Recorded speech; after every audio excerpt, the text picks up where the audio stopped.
Qu'on appelle l'église de Christ. Et cette église-là, c'est un mystère. Cette église-là, c'est un mystère. Et ce mystère-là, aujourd'hui, nous les chrétiens ne comprenons pas ce mystère. C'est pourquoi nous n'arrivons pas à marcher dans l'église. Parce que nous pensons que l'église, c'est ce que nous pensons. Alors ce matin, le Seigneur va te parler de l'église. Donc, laisse tes conceptions et écoute. L'église, c'est un mystère. Alors, 3000 personnes, quelques temps plus tard, dans Actes des Apôtres, on nous dit que l'église s'est accrue et ils sont arrivés à 5000 personnes. Mais dans Actes 4, verset 32, la Bible me dit, à moi et à toi, remets-moi le verset. Ça là, ce n'est pas un mystère pour toi. Que la multitude de ceux qui avaient cru, c'était un seul cœur et une seule âme. Toi, tu as vu ça où? C'est ça le mystère de l'église. C'est ça le mystère.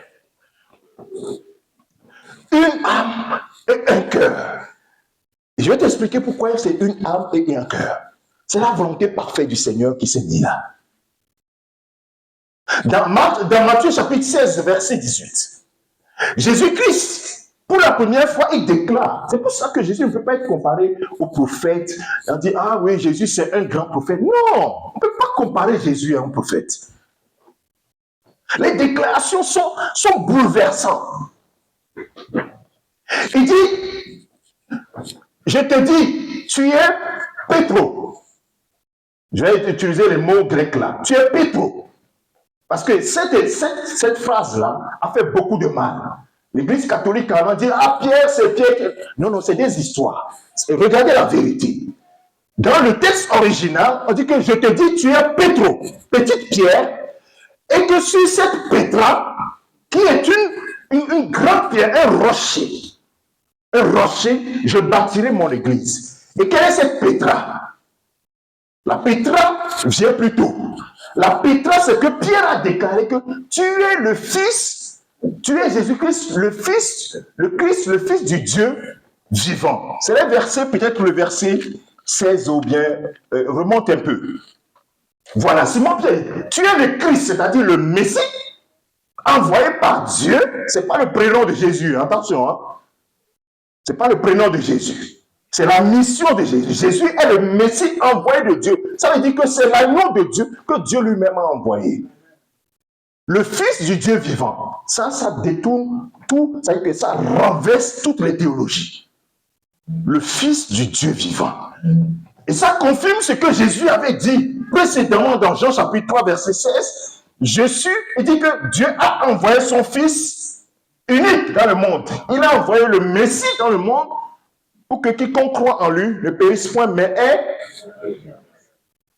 c'est là où il déverse quoi? La bénédiction, la vie pour l'éternité. En Christ. Pas en dehors, c'est en Christ. C'est pourquoi l'apôtre Jean va dire plus tard que Dieu a fait un mystère. Il a mis la vie dans son Fils. Celui qui a le Fils a la vie. Celui qui n'a pas le Fils n'a pas la vie. Quelqu'un peut dire, moi je fais du bien, je fais de bonnes choses. Et donc ça veut dire que je vais aller au ciel. Ça ne se passe pas comme ça, frère. Ce n'est pas toi qui décides. Quand tu vas dans une entreprise, tu ne vas pas dire, c'est moi je viens dans l'entreprise, je suis recruté dans l'entreprise, mais moi, la conception que moi j'ai des choses, c'est ça que je vais faire. Tu seras viré dans quelques semaines. Ça ne se passe pas comme ça. C'est Jésus qui dit que c'est moi qui bâtis mon église. Et quand il dit qu'il revient sur Matthieu chapitre 16, je suis en train de naviguer, suis-moi très bien. Hein? Donc quand ça commence comme ça, je tire les tiroirs et j'aimerais que tu me suives très bien. Il dit, Matthieu chapitre 16, verset 18, il dit, je bâtirai mon église. C'est Jésus qui bâtit son église. Et ce qui est extraordinaire, le mystère s'accomplit dans le fait que les portes de séjour des morts, dans certaines versions, dit, les portes de l'enfer ne pourront pas venir à bout de cette église-là.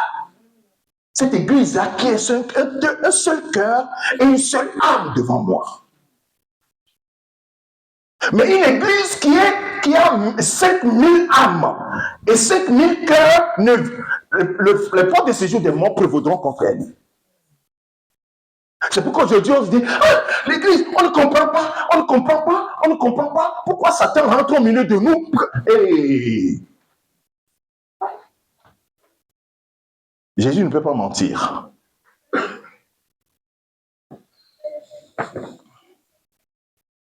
Oh frères et sœurs, Jésus est le bâtisseur de son église. Et vous allez comprendre encore un autre mystère. Éphésiens chapitre 5. Je t'ai dit tout à l'heure que Jésus, l'église c'est un mystère. L'apôtre Paul va le dire dans Éphésiens chapitre 5. Et certains connaissent très bien ce texte dans un contexte, verset 25. Mais aujourd'hui, je vais utiliser le texte pour expliquer l'église. À partir du verset 25. Marie, on parle ici, l'apôtre Paul ayant fini son épître, il va s'occuper, et dans quelques, je crois qu'à partir du, il va parler de l'organisation de l'église, les apôtres, les ministères, ainsi de suite. Il arrive sur le chapitre 5 et il va commencer par parler des différents groupes sociaux dans l'église. Les enfants, les maris, les épouses, ainsi de suite, les serviteurs, les servantes, ainsi de suite. Il va aller jusqu'au bout. Et ici, il dit Marie. Aimez vos femmes. Jusque-là, ok, c'est un ordre. Mais regarde, comme Christ a aimé l'Église, premier élément, et il s'est livré lui-même pour elle. On continue un peu. Afin de la sanctifier par la parole, après l'avoir purifiée par le baptême d'eau. Aujourd'hui, on va t'expliquer ça. Afin de faire paraître devant lui cette église, les gens mis hors, qui ont été mis hors, appelés hors du monde, pour former une entité qui est un mystère, qu'on appelle ecclésia. Pour paraître devant lui cette église glorieuse, sans tache, ni ride, ni rien de semblable, mais sainte et irréprochable. Voilà l'église de Christ. Ensuite, on va aller jusqu'au verset 32, rapidement. C'est ainsi que les maris doivent aimer leur femme comme leur propre corps. Celui qui aime sa femme s'aime lui-même. J'aimerais que vous cloisonnez un peu votre cerveau. Je ne parle pas de mari et femme. Je vais parler de l'église. Donc, quand on arrive sur des parties, on dit mari, femme, là, mettez ça en parenthèse. Suivez-moi très bien. Car jamais personne n'a haï sa propre chair. Mais il la nourrit et il en prend soin comme Christ le fait de l'église. Christ fait quoi de l'église? Christ nourrit l'église, en prend soin. Parce que nous sommes membres de son corps. On ne parle pas de mari-femme, on parle du mystère de l'église. On continue. C'est pourquoi l'homme quittera son père et sa mère, s'attachera à sa femme, et les deux deviendront une seule chair. Ce mystère est grand. Les gens pensent que c'est mari et femme. Non. Je dis cela par rapport à Christ et à l'église. Le mystère là est grand. Il faut que tu comprennes ce mystère. Sinon, tu seras un danger pour l'église. Alors l'église, ce n'est pas, nous qui sommes ici, nous sommes une assemblée locale. Une église avec petit E. L'église, donc, le Seigneur parle, c'est l'église avec grand E, qui est l'église des croyants de tous les temps, les croyants qui sont sortis du monde que Jésus a rassemblés dans son église. C'est-à-dire que quand Jésus lui regarde, il regarde une église. Nous sommes des assemblées locales qui doivent vivre comme l'église mère. L'église mère, c'est-à-dire que nous sommes les démembrements, on va dire. Nous vivons ce que Christ veut que l'église soit. Nous sommes la représentation. C'est comme un organe. Je vais un peu dans la médecine. Un organe, vous voyez, un organe est composé de plusieurs cellules. Le fonctionnement de la cellule X, cellule Y, ainsi de suite, c'est tout ça qui fait le fonctionnement. Donc on dit le cœur, mais le cœur, il y a plusieurs cellules là. Alléluia. Et plusieurs, c'est comme si nous étions les assemblées locales, sont des petites cellules qui font un ensemble qui est le cœur, qui est l'église. Amen. Dans ce texte que nous venons de lire, Éphésiens chapitre 5, le verset 25 au verset 32, il y a trois grands sujets qui ont été abordés ici par rapport à l'église, au mystère de l'église. Premier grand sujet, c'est dans le verset 25. Christ a aimé l'église et il s'est donné à l'église. Christ a aimé l'église et s'est livré lui-même pour elle. Ça, ce n'est pas un mystère pour qui que ce soit ici. Est-ce que c'est un mystère pour quelqu'un ici? La Bible dit que Dieu a tant aimé le monde qu'il a donné son Fils. Il s'est livré pour nous. Et la conséquence du fait que Christ s'est livré à nous, donc je suis sur le point 1, hein. Il y a 3 points que je vais souligner. 3 points que je vais souligner. Je suis sur le point 1. Suivez-moi très bien. Donc, je vais développer le point 1. Quand je vais arriver au point 2, je vais vous le dire. Le point 1, Christ a aimé l'Église et s'est livré pour l'Église.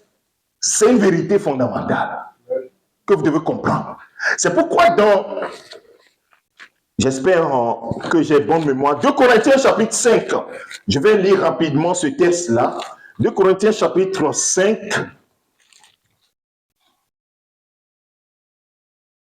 verset 14. Il dit, car l'amour de Christ nous étreint. Je développe le point 1. Parce que nous estimons si un seul est mort pour tous, tous sont donc morts. Christ est livré pour nous, hein. C'est ça qu'on explique ici. Christ est mort, nous tous, nous sommes morts, nous avons accompli la justice de Dieu. Et qu'il est mort pour tous, afin que maintenant, nous qui vivons, ceux qui vivent, c'est ceux qui ont cru en Jésus-Christ et qui sont ressuscités ensemble avec lui. Oh, c'est trop élevé? Non. Vous comprenez tout ça, n'est-ce pas? Christ est mort. Christ est mort. Je vais l'expliquer en d'autres mots. Vous savez, la justice de Dieu dit que le péché, le salaire du péché, c'est quoi? C'est quelqu'un qui a péché doit mourir. Il faut que la personne meure. Ça, c'est ce qu'on appelle la justice de Dieu. Donc, il fallait que tu meures, Elena. Donc, parce que tu es mort, parce que tu es pécheur, mais tu dois mourir. C'est la condamnation qui est sur ta vie. Donc, si tu es ici, si Jésus n'est pas mort pour toi, ça veut dire qu'il y a encore la condamnation sur ta vie. La condamnation, c'est que tu mérites la mort et tu vas mourir certainement. Tu vas mourir. Déjà, la mort commence par agir dans ton corps.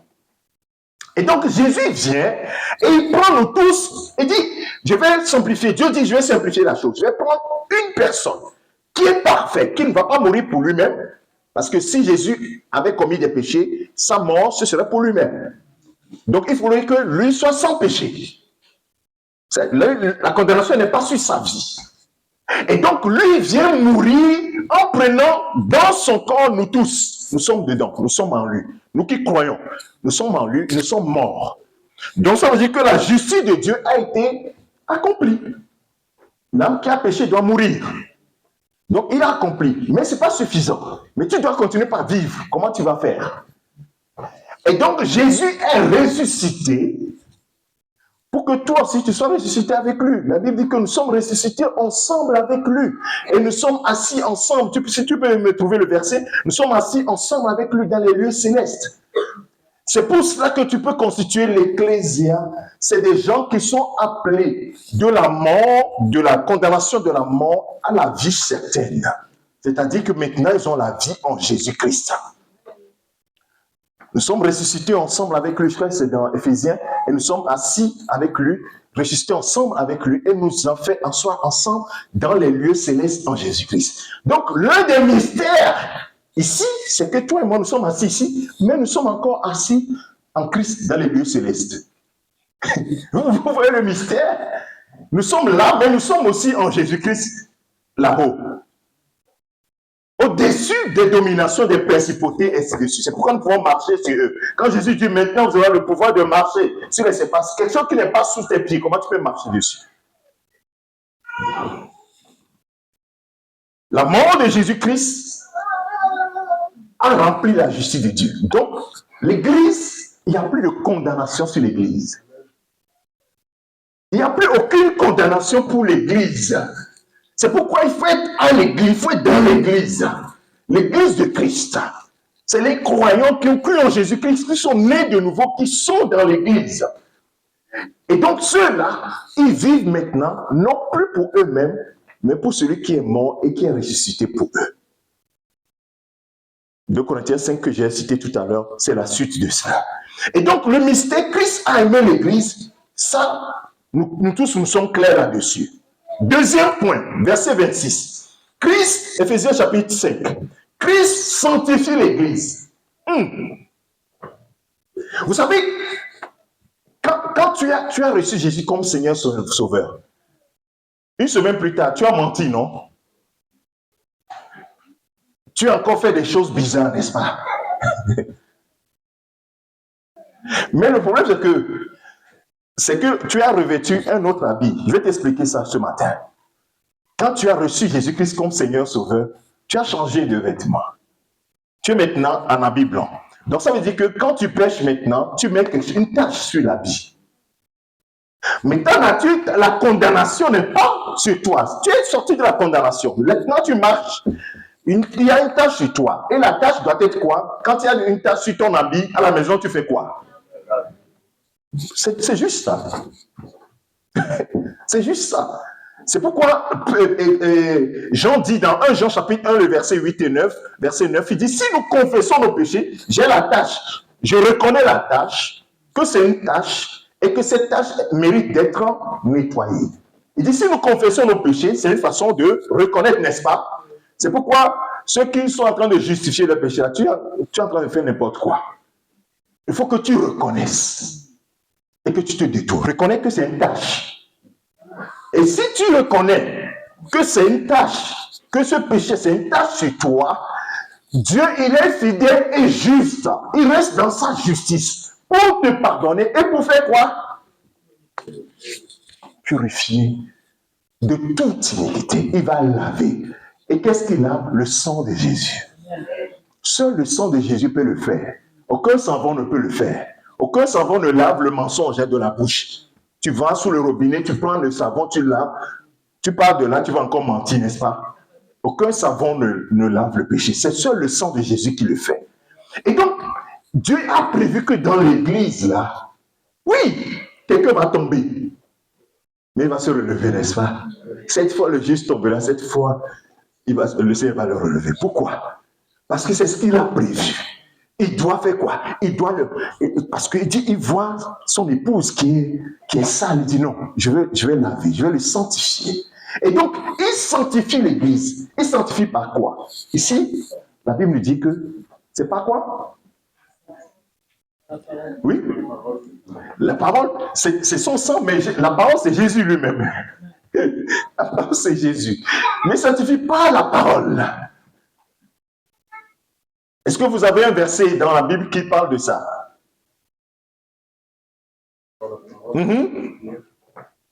Sanctifiez pas la parole, la prière. Il y a un autre verset. Je vous donne des indices. Jean chapitre 17.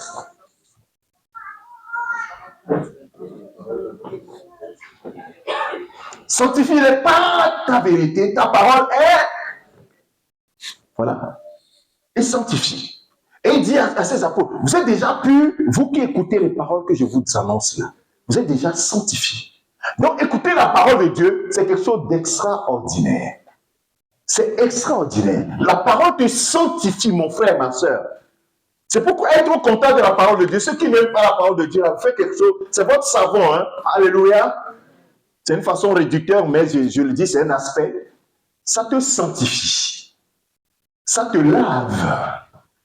Ça te lave. Après que tu as été lavé, d'une manière, ta conscience a été lavée par l'eau du baptême. C'est pourquoi, deuxième chose, le baptême, là, c'est important. Bien aimé, tu dis, j'ai cru au Seigneur, mais moi, je ne vais pas me faire baptiser. Tu es en train de faire quelque chose, tu ne sais pas quoi. Ce n'est pas toi qui définis les règles, c'est le Seigneur qui définit les règles.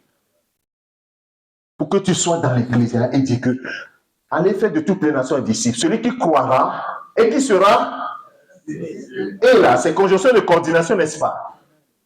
C'est A plus B qui font C. Maintenant, toi, tu dis, je fais A, je ne fais pas B, mais je vais avoir le C.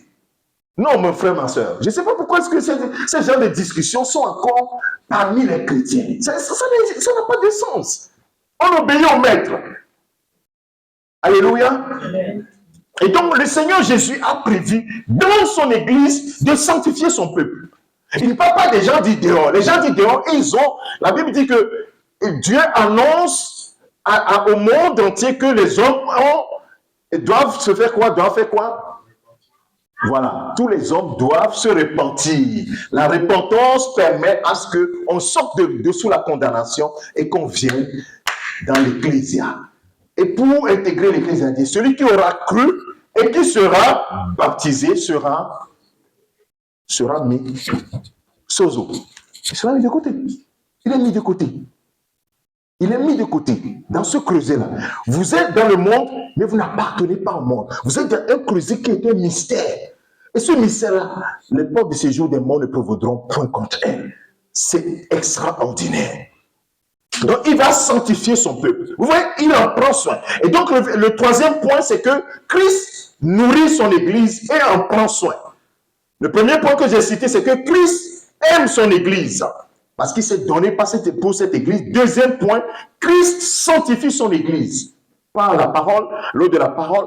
Et troisièmement, Christ nourrit et prend soin de son Église. Quels sont les membres? Verset 29. Car jamais personne n'a haï sa propre chair, mais il la nourrit. Et donc, bien aimé, Christ nourrit son Église. Donc, ça veut dire que si tu fais partie de l'Église de Christ, ou bien tu es l'Église, puisque nous sommes l'Église. Tu es l'Église, nous sommes l'Église. Mystère. Il la nourrit. Il nourrit comment? Si tu ne nourris pas ton corps, tu vas mourir. Il y a des moments où tu peux jeûner, n'est-ce pas? Mais tu ne peux pas jeûner tout le temps. Tu ne peux pas jeûner tout le temps, sinon tu risques de mourir. Donc, Christ nourrit son peuple. Il nourrit son Église. Il nourrit son corps. Et il en prend soin. Mais comment il me nourrit? Il me nourrit au travers de ce que je suis en train d'entendre tout à l'heure. Ce que tu entends tout de suite là. En ce moment, tu entends. C'est la nourriture spirituelle. C'est le pain de vie que tu es en train de prendre. On dit, l'homme ne vivra pas de pain seulement, mais de toute parole qui sort de la bouche de l'Éternel. Donc, tu es en train de recevoir cette parole-là. Et cette parole-là, c'est la nourriture que tu es en train de prendre. Et Jésus est en train de te nourrir.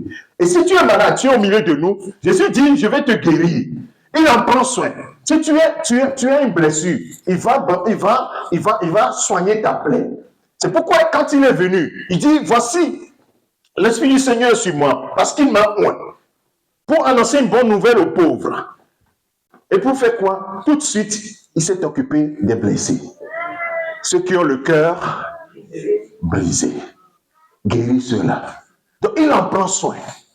Et donc, Jésus n'est pas ignorant ou ne s'occupe pas de ce que tu souffres. Souvent, les gens disent, oh, ce que je souffre, personne ne comprend. Pourquoi tu veux que les gens comprennent? Dis plutôt que Jésus, toi, tu me comprends. C'est ça, la réalité. L'autre ne peut pas comprendre ce que tu vis, c'est normal. Mais Christ, lui, comprend ce que tu vis. C'est ça qui est l'essentiel, parce que c'est lui qui prend soin de toi. Ton frère ne prend pas soin de toi. Ton frère, oui, il peut t'aider à pouvoir te mettre sous la grâce du Seigneur. Mais c'est Christ qui prend soin de toi, mon frère. Donc, si tu as besoin de guérison, c'est Christ. Si tu as besoin de consolation, c'est Christ qui peut te consoler. Alléluia. Si tu as besoin de te relever, Christ a le pouvoir de te relever, de te restaurer, de te rétablir. C'est lui seul qui peut le faire. C'est pourquoi il est tout en tous. C'est lui qui peut tout faire pour nous. Et donc, c'est cette église-là qui ne pourra pas succomber aux assauts de l'ennemi. L'ennemi va tenter, mais il ne pourra pas venir à bout de cette église. Et dans le troisième point, Jésus et Christ nourrit et prend soin du corps. Il dit dans le verset, parce que, il dit car personne n'a haï son propre corps, mais il nourrit et en prend soin comme Christ le fait pour l'église. Et il explique, parce que nous sommes membres de son corps. Là, j'arrive sur la partie qui va t'intéresser encore plus. Là, je t'ai expliqué le concept. Maintenant, tu arrives sur quelque chose qui va te concerner. Christ fait son œuvre. Maintenant, quelle est ta responsabilité? Il dit parce que nous sommes membres de son corps. Ah, est-ce que tu te considères comme l'un des membres du corps de Christ? Dans 1 Corinthiens, je vais te citer quelques versets rapidement. 1 Corinthiens chapitre 6, le verset 15, on va aller vite. Ne savez-vous pas que vos corps sont des membres de Christ? Quelqu'un doit sortir d'ici en comprenant cela. Est-ce que tu sais que ton corps sont des membres de Christ? Les membres, ça veut dire que Christ a des membres. Le pied, les mains, tout cela. Est-ce que tu sais, frère, que ton corps est un membre de Christ? Si tu sais, en sortant d'ici là, ce que tu fais avec tes membres là, fais attention. À moins que tu ne fais pas partie du corps. Hein. Si tu fais partie du corps, et ça, là, l'Église ne le sait pas. L'Église pense que nous nous rassemblons comme ça. Moi, si je viens adorer, comme les gens disent, je viens adorer mon Dieu et puis je repars chez moi. Tu n'as rien compris, hein, frère. C'est pas pour ça que Jésus est mort. Je t'ai lu les deux premiers versets, les deux premiers passages. 1 Corinthiens, Psaume 133, et quel verset j'ai cité encore? Actes des Apôtres, chapitre 4, verset 32. C'est pour que nous soyons un seul corps et une seule âme. Parce que sinon, l'Église serait quoi? Comment est-ce qu'on le dit? Quelqu'un qui a plusieurs têtes là, c'est un monstre. L'Église sera un monstre. L'Église n'est pas un monstre. Un seul corps, une seule âme et un seul corps. Nous sommes les membres. Donc Christ, l'Église de Christ n'est pas divisée. L'Église de Christ, c'est une seule chose. Et lui-même, il va être la tête de l'Église. Et ton corps est un membre de Christ. 1 Corinthiens chapitre 12, verset 12. Il va dire quoi? 1 Corinthiens 12, verset 12. Car comme le corps est comment? Le corps est comment? Sur le titre. Le corps est plusieurs. Un. Comme le corps est un et a plusieurs membres, et comme tous les membres du corps, malgré leur nombre multiple, malgré les 5000 membres du corps, ils étaient une seule âme et un seul cœur. Est-ce que quelqu'un comprend quelque chose?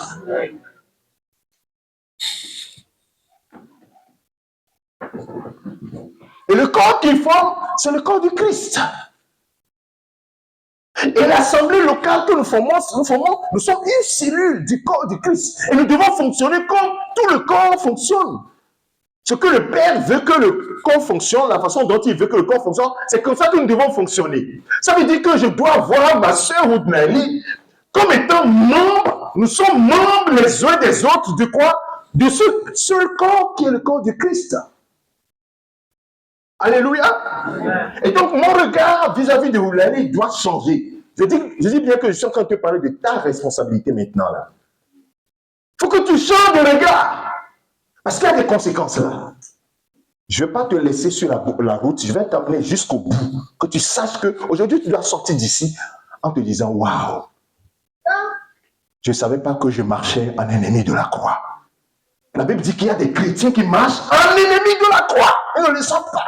Et le dernier jour, la porte leur sera fermée au nez.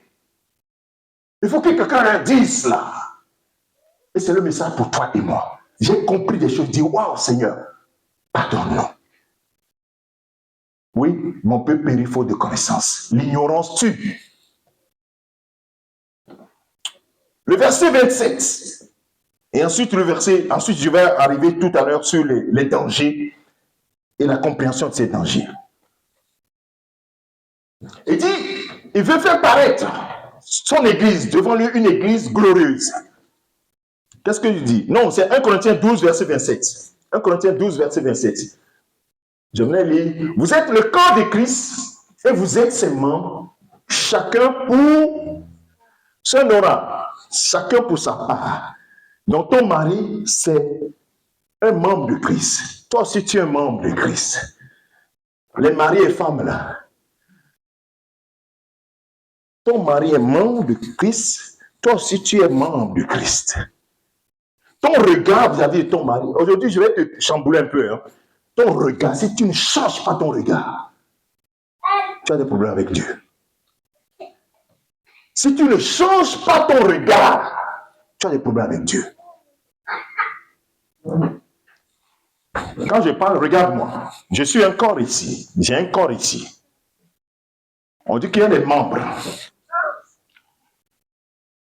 Ton mari est bras gauche. Toi, tu es bras droit. Maintenant, va prendre le couteau, commence par couper le bras gauche. Tu vas voir comment ça va se passer.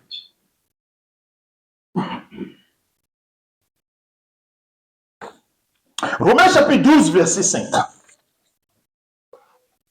Je vais bien te priver ce matin. Ainsi, nous sommes plusieurs, comme nous sommes plusieurs, Frère Maxime, frère Eric, nous sommes plusieurs, c'est normal. Dieu n'a pas peur des différences, frère. Nous avons peur des différences. Oh, il n'est pas comme moi. Oh, il n'est pas la même langue que moi. C'est quoi? Tu parles de quoi?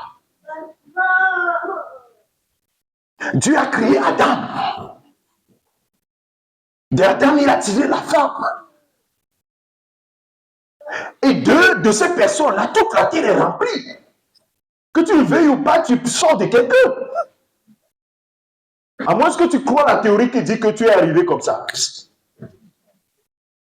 Ou bien d'un singe, non. Même le singe, il a été créé quelque part. Tu viens comme ça. Toi, tu ne viens de personne. Tu es sorti comme ça. Non, non, ça n'existe pas. Tu es arrivé de quelque part. Nous formons un seul corps en Christ. Nous sommes tous membres les uns des autres. C'est répété. J'ai pris tous ces versets-là pour te dire que plusieurs témoins l'ont dit. Paul l'a dit aux Corinthiens. Il l'a dit aux Romains. Éphésiens, il l'a dit aux Éphésiens. Bien aimé, c'est la vérité.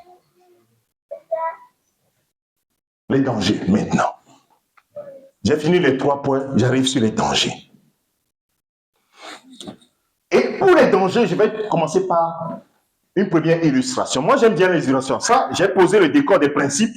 Maintenant, je vais illustrer maintenant. Pas des exemples concrets, des choses qui vont te parler. Là, on va se transporter à Jérusalem, là, au 1er siècle. On voit Saul de Tarse. Saul de Tarse qui a approuvé le meurtre d'Étienne. Il était là, aigri. Mais il est pharisien. Il aime la Torah. Il aime les choses de Dieu. Mais là, il dit non, les chrétiens, là, ce sont des hérétiques, des gens qui sont en train de répandre n'importe quelle doctrine, tout ça, là. Je vais les combattre jusqu'au bout. On tue Étienne et il était là, il a mis son approbation. Actes des Apôtres, chapitre 9. On est sur le chapitre 9. Et qu'est-ce qui va se passer? On est avec l'apôtre Paul, là. On est en train de voyager avec lui. Saul, cependant, Saul respirant encore la menace et le maître contre les disciples du Seigneur, se rendit chez le souverain sacrificateur. Et il lui demanda des lettres pour les synagogues de Damas, afin que s'il trouve des partisans de la nouvelle doctrine, hommes ou femmes, il les amena liés, c'est-à-dire menottés, liés à Jérusalem. Comme il était en chemin et qu'il s'approchait de Damas, tout à coup, une lumière venant du ciel resplendit autour de lui. Il tomba par terre. Et il entendit une voix qui lui disait, Saul, Saul, pourquoi me persécutes-tu? Ce matin, je vais te faire changer de regard sur ce texte-là. Jésus dit à l'apôtre Paul, à Saul de Tarse, Saul, pourquoi me persécutes-tu? Depuis quand Saul a trouvé Jésus pour le persécuter? Chef Frida, Paul là, ou bien Saul de Tarse, il a trouvé Jésus pour le persécuter.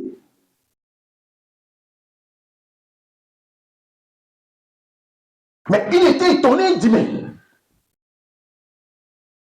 lui il ne persécutait pas Jésus, n'est-ce pas? Mais c'est Étienne.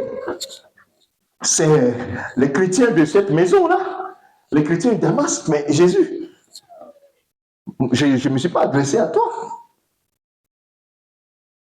La suite nous dit quoi? Il répondit, qui es-tu, Seigneur? Et le Seigneur dit, je suis Jésus que tu persécutes. Et comprends ça une fois pour toutes dans ta vie chrétienne. Si tu te lèves contre un de tes frères en Christ, la porte te sera fermée. Il peut avoir une mauvaise tête. Il peut avoir un mauvais comportement. Tu es en train de persécuter Christ. Parce que Christ n'est pas divisé. Il est la tête. Il est tout. Nous sommes ses membres. Et en même temps, il est la tête. On est arrivé là. Il est le chef. Avant, on appelait le chapeau couvre-chef. Donc les hommes, là, quand on dit chef de la famille, ils disent, oh, moi je suis le chef. Non, on ne parle pas de ça. On parle juste de la tête. Couvre-chef. Couvre-chef. Le chapeau, ça s'appelait dans le vieux français couvre-chef. C'est juste la tête. La tête qui prend la responsabilité, c'est tout.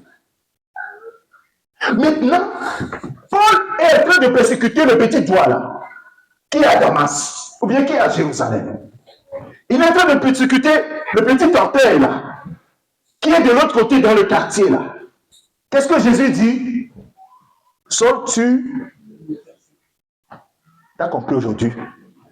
Frère, tournons notre regard là, Romains 12 là. Change de regard. La faiblesse de l'Église est là.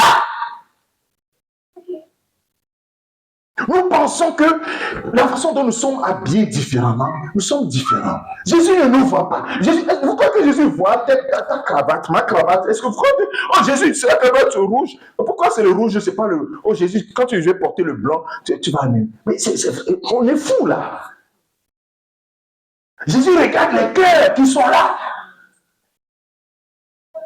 Les cœurs, c'est lui qui. C'est le cœur qui regarde, il regarde pas le visage. Mais Paul ne savait pas qu'il était en persécutant le petit doigt. Il est en train de persécuter qui? Est-ce que toi tu le sais jusqu'à ce que je suis en train de le dire là? Parce que tu dis, oh Paul, sur des tas, toi si tu as tout exagéré là. Regarde comment tu vois ton frère. Regarde comment tu vois ta soeur. Ce matin, est-ce que tu vas te considérer comme quelqu'un qui aime Jésus-Christ ou bien quelqu'un qui persécute Jésus-Christ? Que fais-tu mon frère? Que fais-tu ma soeur? Tu aimes Christ ou bien tu persécutes Christ? Oh, il ne mérite pas que je puisse l'aimer. Qui t'a dit ça? Toi, tu mérites qu'on t'aime. Vous savez, sur nos corps, est-ce que nous sommes là? Alléluia. Est-ce que tu aimes tout sur ton corps? C'est pas un piège, hein, c'est juste. C'est pas un piège. Soyons honnêtes. Bon, non, on n'aime pas tout sur notre corps. Moi j'ai du mal avec mon petit orteil là, parce que quand je veux enlever les ongles là, donc pour me baisser, je dis, mais pourquoi toi tu t'es situé très loin? Il faut que je. Donc l'ongle aussi, il se met d'une manière, je n'y arrive pas. J'ai dit, mais il faut que tu sois comme le doigt là, comme ça. Puis je coupe les ongles. Est-ce qu'il y a pas des choses comme ça qui t'embêtent? Alléluia. Il y a des choses qui t'embêtent, n'est-ce pas? Mais le petit doigt est important, n'est-ce pas? Quand tu vas avoir une petite plaie sur le petit doigt, on va voir comment ça va se passer avec toi. Qu'est-ce qui va se passer? Tu auras du mal à porter dans Jésus, n'est-ce pas? Ah, tu auras du mal. Tu auras du mal. Donc ça veut dire que le petit doigt aussi, le petit, il est utile, n'est-ce pas?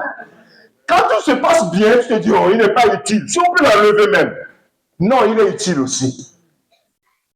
C'est comme ça, frères et sœurs. Il y a des choses qui sont plus importantes. Comme dans l'église, il y a certains qui sont le poumon. Il y a d'autres qui sont le cœur. D'autres qui sont quoi? Les yeux, ils voient. Mais d'autres aussi sont comme le petit orteil. Mais tout ça, ça forme le corps. Ça forme le corps. Il ne néglige pas ça. Christ ne néglige pas ça. Donc si tu persécutes le petit orteil, tu persécutes quoi? Tu persécutes Christ. Donc, supposons que tu arrives à la maison, puis tu prends un marteau, tu dis le petit orteil, toi tu m'embêtes, je vais t'écraser.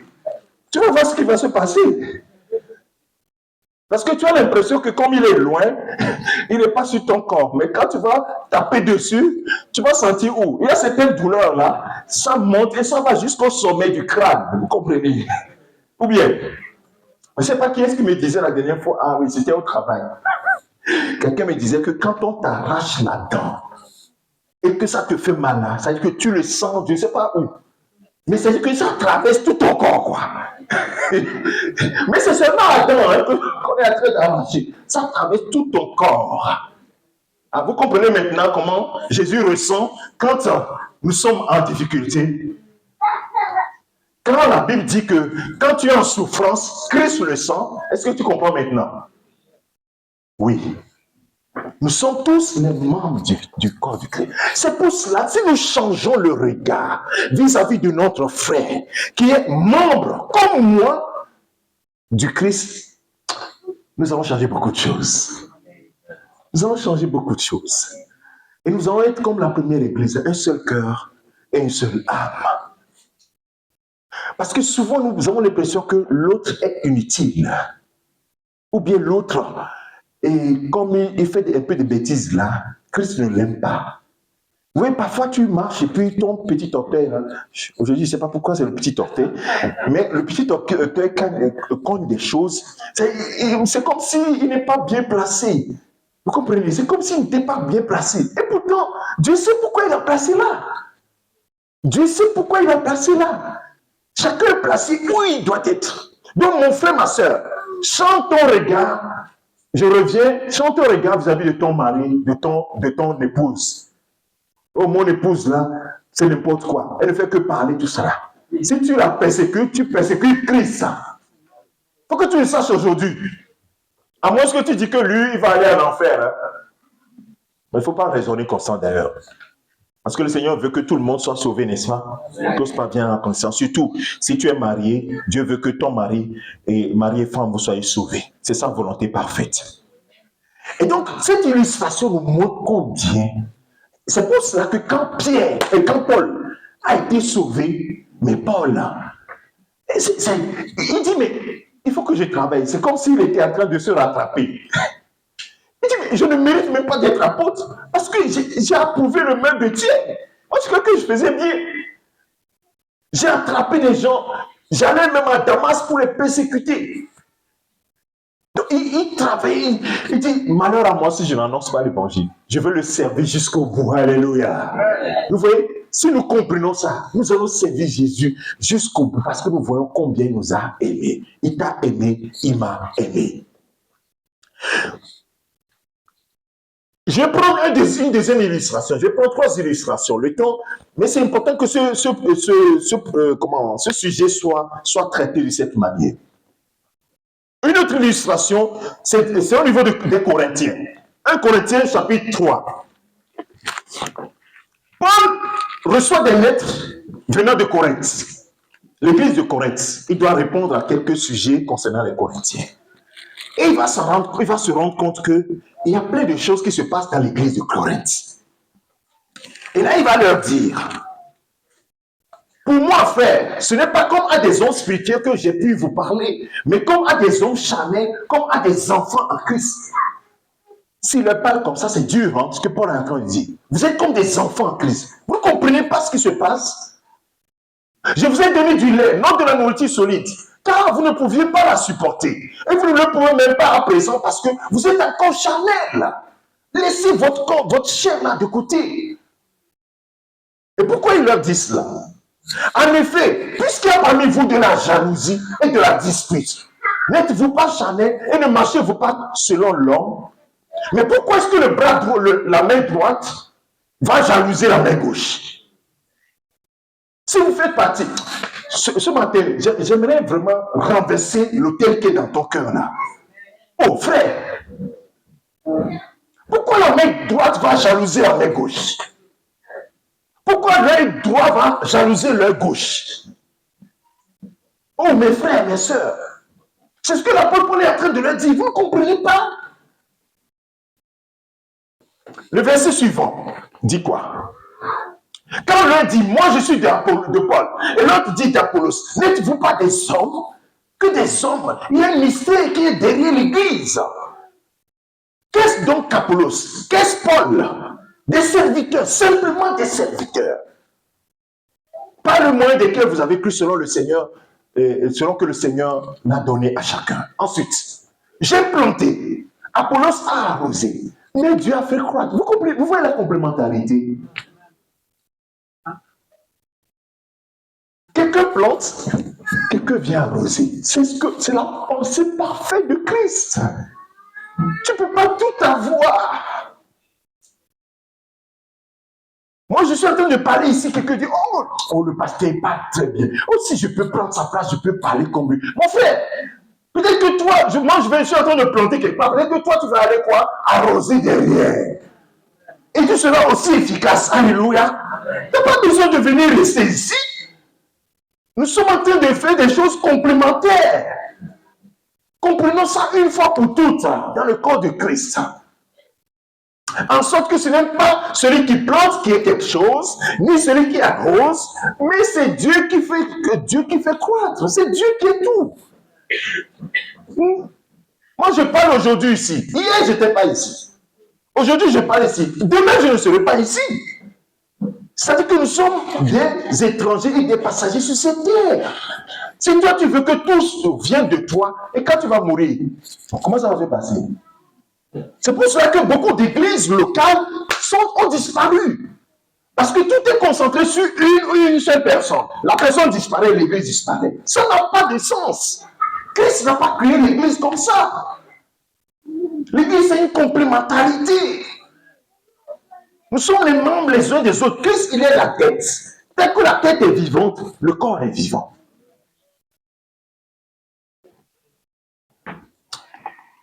On va aller jusqu'au verset 9 rapidement. Celui qui plante et celui qui arrête sont égaux. Celui qui prêche ici et celui qui est dans le banc, en train de prier au Seigneur, fait en sorte que les paroles que le pasteur est en train de sortir là puissent rentrer dans le cœur. Et ils vont recevoir la même récompense. Et même peut-être que la personne va recevoir plus de récompense que moi qui suis ici. Est-ce que quelqu'un a compris ça? Donc si on te met derrière en train de prier doucement, tu dis, oh, moi je ne suis pas visible, je fais que des choses qui sont cachées. Non. Celui qui voit tout, là, celui qui récompense là, lui il voit partout, n'est-ce pas? Il voit partout, c'est ça qui est l'essentiel. Il voit tout. Et chacun recevra sa propre récompense selon son propre travail. Donc si tu ne fais pas le travail pour lequel tu as été mis dans le corps, tu fais autre chose. Si tu la mets comme ça, dit, maintenant moi je suis en train de jalouser le pied là, ça va être assez. Toi tu marches trop, je vais marcher maintenant. Commence pas à marcher sur ta main, tu vas voir ce qui va se passer. Je ne sais pas si tu vas faire 10 mètres ou 15 mètres. Il y a des artistes qui marchent sur les mains comme ça, mais ils ne vont pas trop loin. Hein. Tu as déjà vu les gens dans la rue en train de marcher sur leurs mains. Il dit, les pieds, comme moi je te jalouse, je te mets en haut, moi je prends ta place. Ça n'existe pas, vous comprenez. La paume de la main n'est pas faite pour marcher. Vous voyez, trop longtemps. L'architecture n'est pas faite comme ça. Vous voyez, les pieds, l'architecture du pied, c'est différent. C'est différent, vous voyez. Donc ça veut dire que ta constitution, ce que Dieu a mis en toi, c'est pour ce pourquoi il t'a appelé. Si tu veux faire autre chose, ça ne va pas fitter, ça ne va pas correspondre. Et ça, faisons très attention. Quand nous sommes ouvriers avec Dieu, vous êtes le champ de Dieu, l'édifice de Dieu. Amen. 1 Corinthiens chapitre 12, je vous fais grâce de ça. C'est tellement important, vous allez le noter. 1 Corinthiens chapitre 12, verset 12 au verset 31. En substance, ce qu'il disait, c'est par rapport au don spirituel. Il dit, mais est-ce que l'œil peut dire au doigt, je n'ai pas besoin de toi? Le nez dit à l'œil, je n'ai pas besoin de toi. Mais toi, tu respires et tu dis, hey, moi je respire. Si je m'arrête maintenant, tu vas mourir. Donc moi, je n'ai pas besoin de toi. Bon, le nez, tu respires, tu vis. Mais tu n'as pas des yeux pour te déplacer. Tu vas faire comment? Donc ça veut dire que tu respires, nous sommes vivants. Et j'ai moi l'œil, je vois pour que nous puissions aller loin, n'est-ce pas? Vous voyez la complémentarité? C'est ça la complémentarité. Il dit que Dieu a placé même les dons spirituels. Dieu a fait exprès. Vous imaginez que Dieu donne au pasteur Alexandre tous les dons. Je vais vous regarder comme ça de haut, je dis, les gars, vous voyez, moi je suis super là. J'ai tous les dons. C'est pour éviter ça que Dieu ne l'a pas fait. Donc ce que le pasteur Alexandre n'est pas, il donne à Wouneli. Pour que Wouneli aussi, pour que le pasteur Alexandre dépende aussi de Wouneli. Wouneli dépend de moi pour que nous dépendions les uns les autres. Comme le corps dépend, la main là tient cette main, l'autre main tient l'autre main soulève, fait ceci. Voilà, nous dépendons les uns des autres. Oh, cette image est extraordinaire.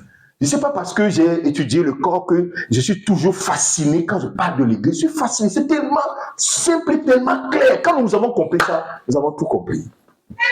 Nous n'allons même plus jalouser nos frères. Nous n'allons plus parler mal de nos frères. Nous n'allons plus parler mal. Nous allons faire quoi? Chercher juste l'unité. L'unité. Travailler pour l'unité. Dès que je vois qu'il y a des unions, je cherche à faire quoi? À l'unité. Je vais terminer avec Matthieu chapitre 25. Pour vous montrer jusqu'à quel point ça va jusqu'au bout. Du début, maintenant c'est le jugement dernier. Là, on parle du jugement dernier. Il dit, le royaume des cieux sera semblable à 10... non, pas le verset 1, le verset 31. Le verset 31. Pas du verset 31. Je vais lire seulement les premières parties, puis vous aurez compris la suite. Il dit, lorsque le Fils de l'homme viendra dans sa gloire, quand il reviendra, hein, là, est-ce qu'il est déjà revenu? Donc ça veut dire qu'on parle du futur, là. Écoute le futur. Et à partir de ce futur-là, tu prends la décision maintenant. C'est le moment de la décision. Il dit, lorsque le Fils de l'homme viendra dans sa gloire, avec tous les anges, il s'assiera sur le trône de gloire. Il va s'asseoir, Jésus va s'asseoir. Et regardez ce qu'il va faire. Toutes les nations seront assemblées devant lui. Il séparera les uns des autres, comme le berger sépare les brebis des boucs. Aujourd'hui, tout est mélangé. C'est pourquoi dans l'église, il ne fait pas de séparation. Il dit, laissez-les croire tous ensemble. C'est ça le danger pour nous aujourd'hui. Les gens pensent que quand je suis dans l'église locale, je fais partie de l'église de Christ. Non. Faire partie de l'église locale ne veut pas forcément dire que tu fais partie de l'ecclésia de Christ. Faites attention à ça. Parce qu'il y aura un moment où il y aura la séparation. Il dit, laissez croître l'ivraie et la bonne semence. Et au moment de la fin, on va les séparer. Et ça sera un danger pour toi. Matthieu chapitre 7 le dit, certains viendront à la porte et disent, oh Seigneur, nous étions tous à Conflans là-bas. Il dit, non, je ne te connais pas. Oh Seigneur, tu ne me connais pas, je chantais à la chorale. Quand tu disais, je suis parmi vous là, moi aussi je suis là, dans la chorale. Comment tu peux dire que tu ne me connais pas? Voilà, ce sera étonnant. La suite dit, verset 34. Alors le roi dira à ceux qui sont à sa droite, on est dans l'illustration, hein, ceux qui sont en train, venez, vous êtes bénis de mon Père, prenez la possession du royaume qui a été préparé dès la fondation du monde. Car j'ai eu faim et vous m'avez donné à manger. J'ai eu soif et vous m'avez donné à boire. J'étais étranger et vous m'avez recueilli. J'étais nu et vous m'avez vêtu. J'étais malade et vous m'avez visité. J'étais en prison et vous êtes venus vers moi. Ceux qui sont à droite, ils disent, mais Seigneur, de quoi tu parles là? Et les justes lui répondent, Seigneur, mais quand avons-nous vu avoir faim? T'avons-nous donné à manger? Avoir soif et t'avons-nous donné à boire? Quand avons-nous vu étranger et t'avons-nous recueilli? Ou nu et t'avons-nous vêtu? Quand avons-nous vu malade ou en prison et sommes-nous allés vers toi? Et le roi répondra. Et le roi répondra. Je vous dis en vérité, toutes les fois que vous avez fait ces choses à l'un de ces petits de mes frères qui sont le petit doigt, mon petit orteil, mes yeux, mes ceci là, chaque fois que vous aurez fait ça à ces petits doigts là, c'est à moi que vous les avez faites.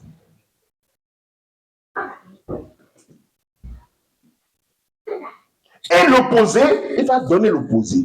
Ceux qui sont à gauche, les boucs. Donc il va dire tout le contraire de ce qu'il vient de dire. Il dit à ceux-là, ils vont dire, non Seigneur, mais pourquoi tu dis que tu as eu faim, nous ne t'avons pas donné à manger? Aussi, nous savions que c'est toi Jésus. Mais pourquoi tu ne vas pas, Maxime, tu vois Jésus a faim, tu ne vas pas lui donner à manger? Mais tu vas lui donner à manger. Mais quand tu vois ton frère qui a faim, tu dis, lui là, la dernière fois il a marché sur mon pied, il n'a qu'à aller avec sa faim. Jésus dit que parce que tu ne l'as pas fait à ce frère-là, c'est à moi que tu ne l'as pas fait. Frère, est-ce que c'est comme ça que nous raisonnons? Soyons honnêtes. Chacun répond dans son cœur, parce que si je dis, levez les mains, je vais pousser les gens à pécher ce matin, donc je ne vais pas pécher. Donc chacun n'a qu'à répondre dans son cœur. Est-ce que c'est comme ça que nous raisonnons? Oh mon frère, ma soeur, ce matin le Seigneur nous montre son cœur. Pourquoi ne regardez-vous pas votre frère comme moi? Il y a quelqu'un qui donnait un témoignage, nous allons prier tout à l'heure.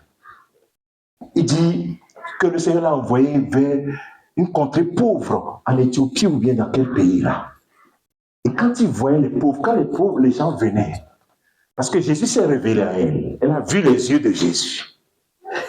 Elle dit que, c'est une dame, elle dit que quand elle rencontrait ces personnes nécessiteuses, ces personnes la regardaient, quand elle voyait dans leurs yeux, elle voyait les yeux de Jésus. C'est là où elle a compris qu'en réalité, en faisant ça à ces personnes, c'est à Jésus qu'on est en train de faire ça. Quand elle a dit ça, ça m'a... Mes frères, est-ce que vous avez ces yeux-là? Est-ce que quand vous voyez les yeux de vos frères, est-ce que vous voyez comme les yeux, quand je vois les yeux de Ronald, est-ce que je vois les yeux là comme les yeux de Jésus? Si je voyais les yeux de Ronald comme les yeux de Jésus, je suis sûr que je ne vais pas parler mal de Ronald. Je ne vais pas faire du mal à Ronald. Parce que je vais discerner que Si je lui fais du mal, je fais du mal à Christ. Si je lui fais du bien, je fais du bien à Christ. Et donc, plutôt, je vais lui faire du bien, n'est-ce pas? Alléluia. Est-ce que quelqu'un a compris ce message ce matin? Dieu a parlé à chacun différemment ce matin. Nous allons nous lever et nous allons pouvoir dire quelques mots, Seigneur.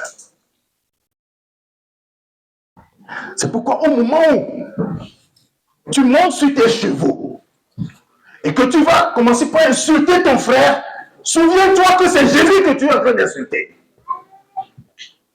Tu l'as entendu, hein? Tu ne vas pas dire que tu ne l'as pas entendu. C'est écrit au ciel. Un jour, quand tu vas venir dire, lui m'a fait du mal, c'est pourquoi je l'ai insulté. Dit, tu te rappelles le jour où le pasteur l'a dit, là? Le jour là, je te parlais directement. Au moment où tu prends, tu montes sur tes grands chevaux, là.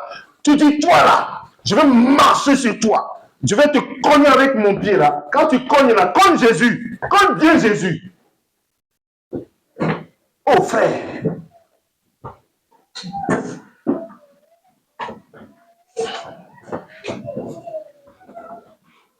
Qu'est-ce que tu veux lui dire ce matin? Mais quand il a téléchargé ce message en moi, j'avais juste une partie le dimanche dernier. Et j'ai eu la deuxième partie ce matin. J'ai dit, mais Seigneur, j'ai commencé par demander pardon. Combien de fois, oh Seigneur, j'ai pas discerné dans mon frère, dans ma soeur, que c'était toi. Le Saint-Esprit me dit qu'il y a des gens qui sont en train de raisonner, dit, mon frère, là, je ne suis pas sûr que Jésus a... Faut pas dire ça. Faut pas penser ça, frère. Jésus ne vient pas à frapper les regards. On dit que Jésus est venu dans une église un jour. Il est venu en haillon. Il est rentré comme ça, en haillon. Et puis le protocole a vu, le gars, il voulait venir devant comme ça. Le protocole a pris, l'a foutu, il dit non, non, toi là, tel que tu es là, non, non, non, non, tu ne vas pas t'approcher de là. Et c'était le Seigneur Jésus. Il est venu. Donc, on l'a repoussé, on l'a foutu à la porte. Et il s'est révélé encore maintenant dans toute sa gloire. Oh Jésus! Oh bienvenue Jésus! Il dit, j'étais venu à Hayon, vous m'avez chassé. Oh non Jésus, toi tu ne peux pas venir à Hayon. Ce n'est pas toi qui décides de comment Jésus va se présenter. Si Jésus se présente comme un ivrogne, ce n'est pas ton affaire. Lui, ce qu'il veut, fais-le. Même si ton frère que tu vois, il est mauvais, aime-le. Si tu vois ta soeur, elle est mauvaise. Oui, je ne dis pas qu'il n'y a pas de mauvaise personne. Mais aime-le, aime-la. Parce que toi et moi, nous étions mauvais quand Jésus nous a aimés. Frère Maxime, regardons un peu notre histoire. Regardons un peu notre histoire. Peut-être que toi, tu n'as pas été... Souvent, on dit que celui qui a peu péché... Comment on le dit? Il dit, on pardonne peu à celui qui... Qui se souvient de ça? On pardonne beaucoup, bien celui qui a reçu beaucoup, celui à qui on a pardonné beaucoup, donne beaucoup, quelque chose comme ça. Quand il parlait de cette femme qui était prostituée, qui est venue avec ses cheveux pour laver les pieds de Jésus. Parce que c'était une femme de mauvaise vision, une femme, en tout cas, Jésus lui a pardonné beaucoup. Donc, elle l'aime beaucoup. Peut-être que plusieurs d'entre nous, les gens sont nés à l'église, ils n'ont pas fait des mauvaises choses, leur vie est à peu près assez correcte, ils sont venus à Christ. C'est pour cela que les autres, oh non, les autres, ils sont trop... Celui qui est comme Nicky Cruz, là. Nicky Cruz, le gangster de New York, que Jésus a pardonné. Celui-là, il va aimer plus. Et c'est pourquoi l'apôtre Paul aussi a aimé plus. Parce qu'il dit que je ne mérite même pas que Jésus m'aime. Mon frère, ma soeur, ne regarde pas ton frère, même s'il est Nicky Cruz, tu vois. Nicky Cruz, Dieu envoie David Wilkerson pour dire à Nicky Cruz, Jésus m'envoie te dire qu'il t'aime. Mais comment moi, Nicky Cruz, qui braque les banques, qui va tuer les gens, Jésus peut dire qu'il m'aime. Personne ne m'a jamais aimé. C'est la réponse de Nicky Cruz. Peut-être que tu es ici, personne ne t'a jamais aimé. Mais Jésus ne regarde pas les mauvaises choses que tu fais. Jésus regarde que tu es sa création. Nous sommes faits à l'image et à sa ressemblance. C'est pour cela qu'il nous aime. Il dit qu'il ne peut pas te haïr. Mais Jésus, pourquoi tu aimes la prostituée là? Pourquoi tu aimes celle-là qui est de mauvaise vie? Mais parce que je l'aime. Parce que je l'ai créé à mon image. C'est pourquoi Dieu a tant aimé le monde qu'il a donné son fils. Mon frère, ma soeur, je ne sais pas dans quelles conditions tu es venu. Et tu dis, non, moi je ne suis pas suffisamment gentil pour que Dieu m'aime. C'est faux, c'est faux. Tu es en train de te tromper. Change de pensée. Il t'aime. Et il veut que nous aussi, nous puissions t'aimer, nous puissions nous aimer les uns les autres, comme lui nous a aimés. Sans regarder à notre pedigree et de l'histoire de notre vie. Parce que certains, le pedigree est très très long. Des choses, des avortements par-ci, des méchancetés par-là. Les gens ont fait des choses mauvaises. Mon frère, ma soeur, Jésus ne regarde pas ça. Il dit, va et ne pêche plus. C'est ce que je veux de toi. Est-ce que nous pouvons incliner nos têtes et commencer par dire quelques mots? Pas à moi, le pasteur Alexandre, non. Mais dis à Jésus, oh Seigneur, regarde mon cœur. Le mystère de l'Église. Jusqu'à présent, je ne savais pas que la main droite que je suis, en convoitant la main gauche, j'étais en train de te faire du mal, Jésus. En insultant le pied, le petit doigt du pied, j'étais en train de t'insulter, Jésus. Oh Seigneur, oh combien de fois les dents ont mordu la langue. Oh Seigneur, si nous devons couper notre langue, on allait le faire, mais on ne le fait pas parce qu'on sait qu'on en a besoin. Oh Seigneur, pardonne-nous ce matin. Tout ce que nous avons fait. J'aimerais que nous demandions vraiment pardon, Seigneur. Nous avons d'une manière ou d'une autre, nous avons persécuté Jésus quelque part. Nous avons insulté Jésus quelque part. Nous avons dit des mauvaises choses de Jésus quelque part. Nous avons traité Jésus de tous les maux quelque part, sans le savoir. Oh Seigneur, je te demande pardon, je te demande pardon. Là où, Seigneur, je t'ai méprisé, Seigneur. Là où j'ai parlé mal de toi. J'ai parlé mal de toi. Là où je t'ai même insulté. Là où je t'ai résisté. Oh Seigneur, pardonne-moi. Pardonne-moi. Tu dis que si nous reconnaissons nos fautes, oui, tu nous pardonnes de toutes nos iniquités. Tu nous purifies de toutes nos iniquités. En tant qu'assemblée locale, est-ce que nous pouvons demander pardon, Seigneur? Oh Seigneur, pardonne-nous. Oh Seigneur, pardonne-nous. Toutes les fois que nous n'avons pas discerné le mystère de l'Église, le mystère qu'est ton Église. Oui, le corps, ce corps uni, un même cœur, une même âme. Oh Seigneur, je te supplie, pardonne-moi, pardonne à mon frère, pardonne à ma soeur. Oh Seigneur, lave-nous ce matin. Lave-nous ce matin. Et que cet amour, nous puissions le porter au monde. C'est parce que nous ne nous aimons pas suffisamment. Nous ne aimons pas suffisamment nos frères, nos sœurs. C'est pourquoi nous n'arrivons pas à porter le message de l'évangile dehors. Parce que Seigneur, nous voulons être des parfaits avant d'y aller. Oh Seigneur, si nous savons que nous ne serions jamais parfaits, il n'y a que c'est toi qui nous rends parfaits en nous sanctifiant, en nous perfectionnant toi-même, par ton Esprit Saint, par la parole, pour que nous soyons des instruments pour toi. Alors l'humilité va nous remplir et nous serons prêts à aller apporter la bonne nouvelle. Oui, à quelqu'un dehors pour lui dire Jésus t'aime. Malgré ton condition, malgré ta prostitution, malgré ton vol, malgré ta mauvaise vie, Jésus-Christ t'aime. Jésus-Christ t'aime. Jésus-Christ est mort pour toi. Oh Seigneur, aide-nous.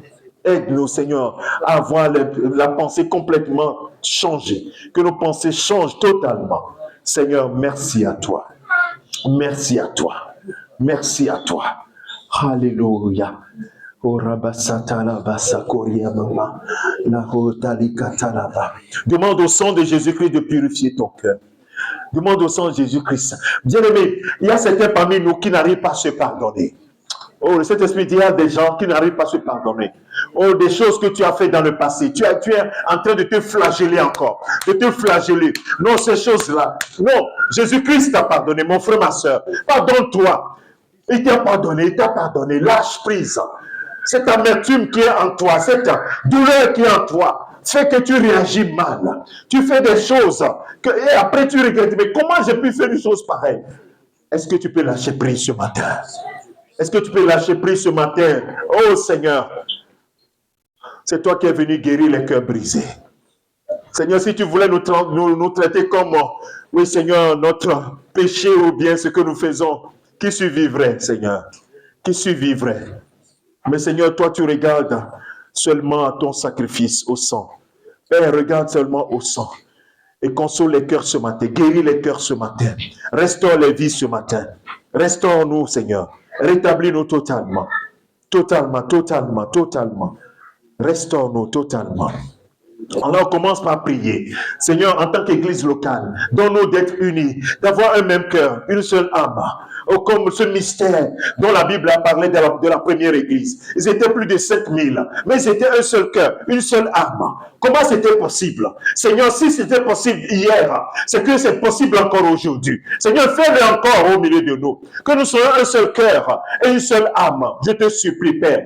Oh, donne-moi, Seigneur, d'être unis au cœur de mon frère, au cœur de ma sœur, et que nous soyons un seul cœur devant toi, et que nous soyons une seule âme, avoir les mêmes sentiments, les uns envers les autres, oh Seigneur. Comme tu l'as dit dans les Philippiens, oui, Seigneur, dans l'âme, il y a les volontés, les intentions, les pensées et les émotions. Que Seigneur, nous ayons les mêmes émotions, les mêmes volontés, la volonté de Christ.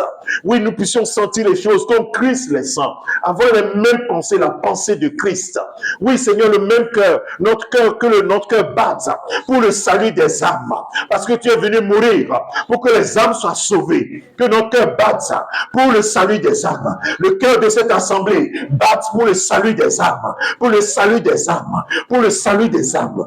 Oh Père, donne-nous cela. Seigneur, fais-le encore aujourd'hui au milieu de nous. Fais-le encore aujourd'hui au milieu de nous. Fais-le encore aujourd'hui. Que nous soyons des gagnants d'âmes. Oui, des ambassadeurs pour Christ. Des ambassadeurs pour Christ. Roba sataraya baba, letarora masakataria baba, glondare kalama sare kabalaba. Merci Seigneur pour ta fidélité. Alléluia à toi Seigneur. Merci Jésus. Renouvelle notre pensée Seigneur. Tu vas dire au Seigneur, il dit, ne vous conformez pas au siècle présent, mais soyez renouvelés dans votre intelligence, afin que vous discerniez quelle est la volonté du Seigneur, ce qui est bon, agréable et parfait. Romains chapitre 12, verset 2. Oui, Seigneur, renouvelle mes pensées, afin que je discerne ce qui est bon, agréable et parfait. À toi, mon Père, à toi, mon Seigneur. Oui, ce qui est bon, agréable et parfait, à toi, pas à moi, mais à toi, à toi, à toi, Seigneur, à toi, Seigneur. Béni sois-tu. Alléluia. J'aimerais que nous chantions ce cantique avant de clôturer cette partie. J'ai trouvé un frère en Jésus-Christ. Oh, j'ai trouvé une sœur. Chante de tout ton cœur, mon frère. Et efforce-toi d'aimer profondément ton frère. Efforce-toi d'aimer profondément ta sœur. Non pas parce qu'il te donne quelque chose ou elle te donne quelque chose, mais de tout ton cœur. Parce que c'est la pensée du Christ, en effet. C'est la pensée du Christ. J'ai trouvé un frère. On va se lever tous ensemble et puis on va chanter ce cantique. Et quand tu es en train de chanter, regarde ton frère, regarde ta soeur. Vois Christ en lui. Oh yes. L'amour de Jésus-Christ qui nous sépare. J'aimerais que tu chantes en regardant à gauche et à droite. Regarde ton frère qui est à gauche et à droite. Regarde quelqu'un. Un frère en Jésus. Oh, j'ai trouvé une sœur. Regarde ton frère, ta sœur à gauche, derrière, devant. Nous séparera de l'amour de Jésus. Qui nous séparera de l'amour de Jésus. J'ai trouvé.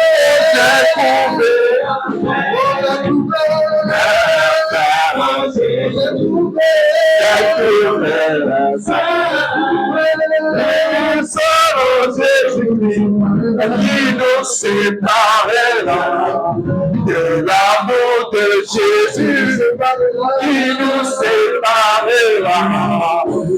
l'amour de Jésus. Alléluia. Jésus-Christ a trouvé une sœur, Jésus-Christ, pour qui nous séparera de l'amour de Jésus, pour qui nous séparera de l'amour, nous séparera de l'amour de Jésus. Vous savez, quand on commençait par chanter ce cantique, le Seigneur m'a transporté, vous voyez, c'est comme ça que vous serez dans mon royaume. Vous êtes mes enfants. Regardez-vous comme cela. Vous êtes mes enfants. Mon frère, ma soeur, nous allons nous retrouver un jour. Le temps que nous vivons les derniers temps. Jésus va venir, va lever son église et nous tous nous allons nous retrouver. Oh frère, nous sommes arrivés. Nous sommes ensemble. Et nous avons commencé par chanter des cantiques. Vous avez dit, mais pourquoi est-ce que nous n'avons pas pu nous aimer comme il fallait sur cette terre? Et pourtant, c'est ce que le Père voulait de nous. Nous sommes les enfants d'un même Père. Un même Père. Nous sommes abreuvés du même esprit, l'esprit du Seigneur. Efforçons-nous de nous aimer tendrement. Ce n'est pas facile, c'est vrai. Mais efforçons-nous de nous aimer tendrement. J'aimerais que nous chantions ces cantiques avec tout l'amour que tu peux ressentir dans ton cœur pour ton frère que tu vois, comme pour ta soeur que tu vois. Ne chante pas sur tes lèvres, mais profondément, puise en toi vraiment cet amour profond. Dis, Seigneur, je veux aimer sans entendre quelque chose en retour. L'amour qui pardonne tout, l'amour qui supporte tout, l'amour qui croit tout, l'amour qui ne cherche pas pour son intérêt, mais cherche l'intérêt de l'autre simplement. Simplement. Nous allons rechanter ce cantique, s'il vous plaît. J'ai trouvé un frère.